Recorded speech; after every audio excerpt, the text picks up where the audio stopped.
Welcome back, everyone. We're so excited to talk about this topic today because it's probably the number one question that I get and Luke gets all the time is, what do we actually use? What kind of gear do we use?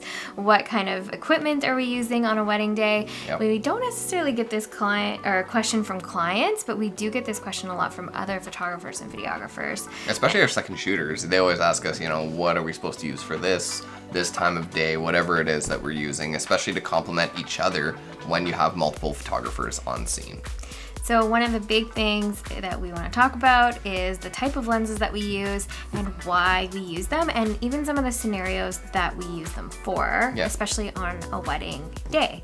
So if you have any questions when it comes to these types of lenses, I want you to put them in the comments if we don't answer them in this video, because we'll be sure to answer them for you because we absolutely love them. They're our go-to lenses time and time again, and I don't know what we would do without them. And just as just a disclaimer, we are going to be talking about the Canon lenses because we do use the Canon EOS R and the 5D Mark IV.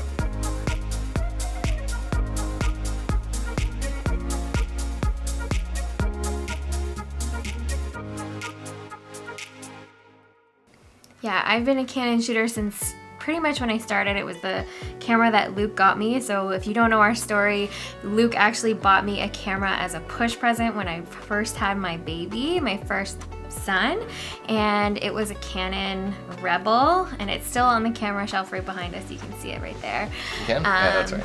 Maybe I'll point better. There it is. And yeah, that was the camera that got this all started, and that's why we're here today. So yeah, that's why we're still with Canon. Luke has tried to pull me over to the dark side, I think, a few times, but I just won't budge. So I'm definitely a Canon girl through and through. If this is the first time we're meeting, I'm Bethany, this is Luke, and we're the owners of Loft Studio. We're a husband and wife photography and videography team specializing in weddings, and we have a passion to help others have their own business and bring it to the next level. We really want to make sure that you're taking the mistakes and the things that we've had to stumble on along the way and giving them to you, because we know that there's nothing better than learning from others. And I mean, we went to the school of YouTube as well. So we're really excited to be able to give back to the community that really has taught us so much. And we're so excited to have you here. Yeah. If you're liking this video so far, make sure to go ahead and give it a like, and make sure you're subscribing, because we do release videos like this every week and we really don't want you to miss them. So make sure that you hit that subscribe button, because that's the best way to support us, and we're gonna support you back by following you or commenting or doing all the things. So that is the best way that you can help us grow. My go-to lens pretty much any time of day. Luke is laughing because, he's making fun of me. But anyways, my favorite go-to lens of all time has to be the 50 millimeter 1.2 from Canon. Now, I know this is a splurge. It is definitely not a cheap lens, but it is the lens that I go to time and time again. Now, before I got this beauty of a lens, I only actually got this one, maybe 2 years ago. No, not that long. I used the 50 millimeter 1.4, and that was my workhorse. I used that baby until pretty much I just decided I wanted to upgrade. I think maybe I rented this lens once and I fell in love, and so I haven't turned back. But it is an investment, but it definitely is my most favorite lens. I can use it pretty much the entire day without having to switch it up. And it's a lens that I can use for getting ready. It's a lens that I can use for bridal portraits. It's a lens that I can use during the reception. It's definitely the one that I just... Ceremony? Yeah, ceremony. You could just use it. I just could use it all day if I really wanted to. Now, if you're new to the world of photography, the best part about having this type of lens is that you do get such a beautiful depth of field when it comes to using this lens because of it going to that 1.2. Now, I don't use it that much at that rate, it's just very rare. I used to try and aim to go that way, but I just felt that it wasn't giving me the sharp tack images that I love at that 1.2. Now, some people do, and that's great for them. them, but I probably stick around the 2.0. But it's just the quality of the glass that really does make that overall look of my photos amazing. And they say that the 50 mil is what you see normally. It really looks like you're using your eyes to take this photo. And that's why it's really like the dimensions and just the way that things look with the 50 mil are really naturally looking. Yeah. So if you're just starting out and you're like, oh my gosh, I can't afford this $2,000 plus lens as part of my kit, I do recommend that you go and try the 50 mil 1.4. And don't worry, we're going to link everything in the description below. So go ahead down there and take a look at all the different ones that you can see. The price point for that one I think is around $500, so still an investment, but it is a lens that you're going to use for a long, long time. We still have it as one of our backup lenses. There's nothing wrong with it. It's just that that lens just doesn't give me the same look and feel as my 1.2. What's really good about the 50 is it's a prime lens with such a low f-stop that during the nighttime reception, it can take a lot of low light photos and videos too. So it's really nice that way. The one that is my absolute go-to and has been for maybe 2 years now is my 100 millimeter macro, and it's a 2.8. So this lens is not talked about very much, and I feel like it's one of those lenses that, you know, everyone's like, no, you definitely need to have an 85. But my favorite one and my go-to on a wedding day, you'll always see me have the 50 mil and my 100 mil almost all day long. I use a hold fast moneymaker strap. So I have the black leather strap, and it's definitely an investment that I think is worthwhile. Not only has my back saved me during a wedding, especially carrying 2 cameras all day, it's definitely brought a new level of peace of mind knowing that my camera gear is safe. I invested in the hold fast moneymaker strap, and we'll put the link below so that way you can find one too. Now it is an investment. I'm Canadian, so I had to purchase it and have it shipped in from the US. But it's definitely something that I found has made a world of difference when it comes to shooting. All things considered, these are my go-to lenses. Now, a lot of people might ask, why would you want to use a 100 mil macro? Isn't that just for like detail shots or close-up shots? No, I actually use it mostly during like the whole day. So if I'm in a getting ready situation and I want to get like a real close up of the makeup artist who's using her brush on the bride's face to do some kind of makeup or eyeliner or lipstick, I love getting that close up. But I also love to be able to stand in the back of the room and get more candid shots. Because I have that length in that lens and it's not a super heavy lens, it's such a great way for me to be able to just sort of step back and just, use it to be a little bit more, I call it like sneaky and candid. And the other places that I love to use it as well is during a ceremony. So I don't love to be front and center. I definitely don't like to stand in front of people if I can avoid it at all costs. But there are moments where I do need to step in, and with a 50 mil, it's really hard to get a close-up, let's say, of them putting on the rings, Yeah. So that's probably like the one spot that I will use it the most, as well as when people are signing. I find it's great to take my 50 mil, get a couple wide shots, and then I'll switch to my 100 mil and get a couple of close-up shots, all within sort of, the timing of everything happening. And I'm pretty quick to be able to go through like back and forth between both cameras. It's just something that feels more natural to me to be able to do both, and it saves me trying to like switch my camera and switch my lens, in a ceremony. It just feels too awkward, and I would worry about dropping my lenses. Another way that I use the 100 mil as well is when we're doing bridal portraits. So I find that sometimes the 50 mil is really great, but if we're in like a weird location or I just can't get, the look that I'm going for, sometimes I will have my couples go further away, and then I can use the 50 to get that beautiful wide shot, and I'll use the 100 to get that close-up shot that I would probably normally get with the 50. I almost like put them in reverse, if that makes sense. And the reason for that is then I just get a little bit more variety, and the couple doesn't have to stand super close to me, especially with, some restrictions that have come in place with COVID. I find myself not touching my couples anymore. which has been very hard to transition out of. I didn't realize how much I did touch people before, but having that, you know, versatility in my lenses and being able to go back and forth between them has been a game changer for me. Not only that, you can always just shoot them from far away and then, you know, go to the regular kind of 50 mil range, and then it's 2 other different shots, right? Yeah. So it's a nice variety, especially with prime lenses that don't zoom. You have to be the one moving around. Yeah. And the bokeh from both lenses is amazing. Like, it has to be the most amazing, you know, looks. Like, everything is just so blurred and so beautiful behind it. And with it being a 2.8, everything is super sharp. I love how sharp my images are with this. And because I'm a little bit of a shaky hand, you know, I like to keep my shutter speed no lower than sort of 200. The nice thing about this lens is it is image stabilized. So it does help a lot with making sure that my images are really nice and crisp. So those are my 2 go-to lenses on a wedding day, but we wanted to throw in a little bonus because Luke, not as often as he used to be, is now a second shooter. And so we wanted to talk a little bit about what that is like when somebody like me is using a 50 mil and 100 mil.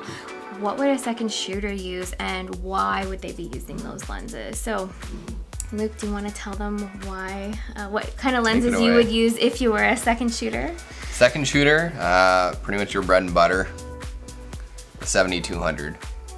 So this is the Canon 7200. It's a 2.8. They do make it in a f4, a little bit cheaper. You can probably use an f4. Most of the things you do with this is during ceremony, during speeches, a lot of the event type stuff. I wouldn't use this if we split up to do prep for both bride and groom. I would bring another lens. We're filming on a 24-70, something like that. Very versatile, very easy to use when you're in tight spaces. Easy to get a lot of different shots with that as well. But the one I'm gonna be talking about is the 7200. It is a heavy sucker, but it does allow you to be very much behind the scenes, a fly on the wall. Most of the day, you're not gonna be near anyone that you can take beautiful photos from the waist up of somebody and still be 20 meters away from them. It's a great, great lens. It gets all those really nice close-up shots of the bride and groom. You can get some really nice isolated shots of the parents, of guests, of different things like that. So it is a great lens. It's really versatile for photography. You just might get a little bit of a sore wrist, just because holding it up all day is a lot. It's a lot to take. That's where the hold fast strap comes in handy. So Luke actually upgraded to get a hold fast strap. Even though he doesn't shoot photography as much anymore, he still actually uses it sometimes if he wants to if we're going on an engagement session, he'll actually use that and handheld, you know, shoot the whole thing and have a 7200 and, you know, a 35 on there so that he can just sort of, you know, get some like really cool handheld shots, but not feel like he's gonna break his wrist off by holding that 7200 the whole time. Yeah, and this one actually comes with an image stabilizer as well. Most of the lenses, if you're going past 100 mils, anything with the image stabilization will just make your images that much crisper, a lot more sharp, and in video it is super important that exists, even in, you know, something as a 35 mil. If it has image stabilization, very, very handy to have. One thing we didn't talk about was the pricing when it comes to the 100 mil as well. So a lot of people do recommend the 85 1.2, and I actually own that lens and got rid of it.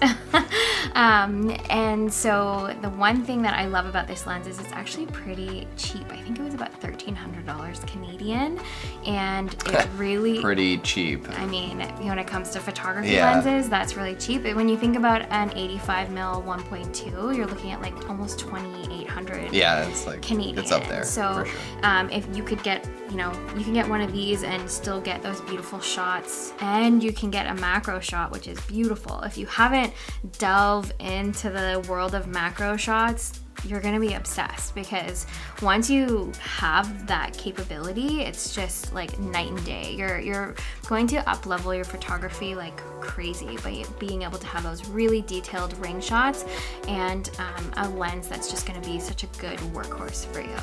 Yeah, it's a very versatile lens, and it does make a video on this very good too, because it has the image stabilization.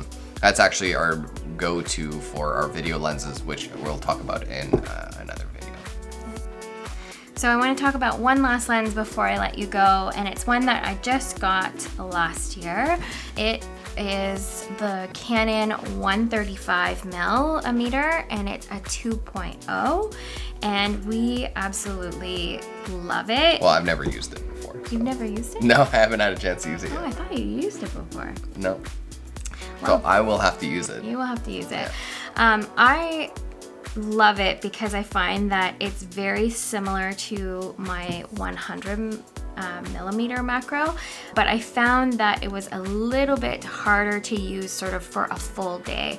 I actually really love it for the ceremony. So if I had to choose, I would probably, it would be a tough call. Sometimes it depends on how I'm feeling that day, but it's a tough call between using the 100mm and the 135. I guess it could depend on the venue that I'm at. If the venue is like really, like there's lots of space, I'd probably use the 135. If it's a little tighter, then I might use the 100, like in a church or something like that. It also depends on the lighting. If it's indoor, sometimes the 2.0 might make a difference versus the 2.8. True. So it really is dependent on that, but I do really like this lens. It is another option if you're thinking about getting something that's not as heavy as the 70 to 200. But if for my second shooters, I always tell them to use a 70 to 200. I think it would be very, I mean, as long as they have one, of course, but it is the lens that I recommend to my second shooters all the time, because I do not want them to shoot with the same lens that I'm shooting. It really does not make any sense to have them shooting with the same lens standing beside me. So my rule for our seconds is that they go and they get candids and they get, you know, some really creative shots. That there's not really sort of a set agenda other than the must-have shots that we've prepared in advance that they have to get. But I really want them to sort of take the time to be creative and get some amazing shots, and it's more about quality versus quantity in my opinion. And I'm getting all of the shots, all the safe shots that I have to get anyways. They are really there to support me in getting stuff that I don't see. So that's why I usually recommend the 7200, because they can get everything and I don't even know they're there because they're just behind me doing whatever. Exactly, that's what I was gonna say, is that because the second shooter, one of your primary responsibilities is just not to get in the way of anyone else.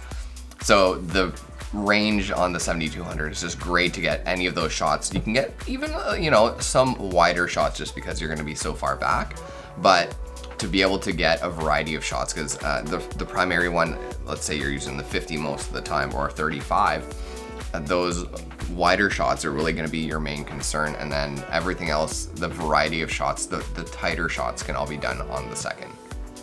Well, that's it for today, you guys. We really hope that you loved this video and this content. This is really our go-to on a wedding day. It could change, and any lenses that you get or try, or maybe that come out, you sort of try new ones and learn to love other ones. And I do love other lenses, but these are the ones that I constantly grab when I go to my camera bag on a day of.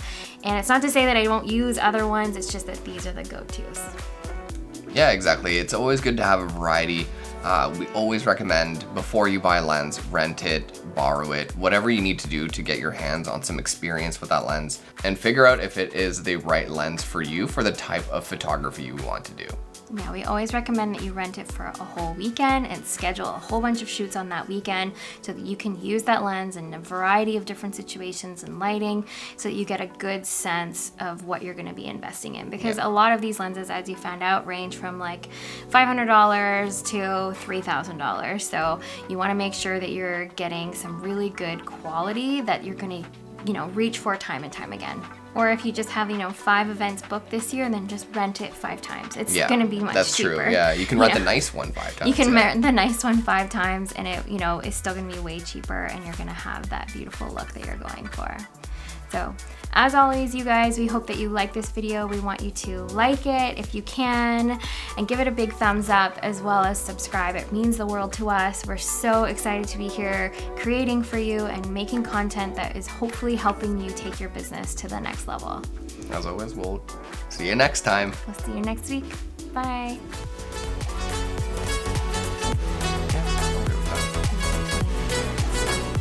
They all seem to be around 30.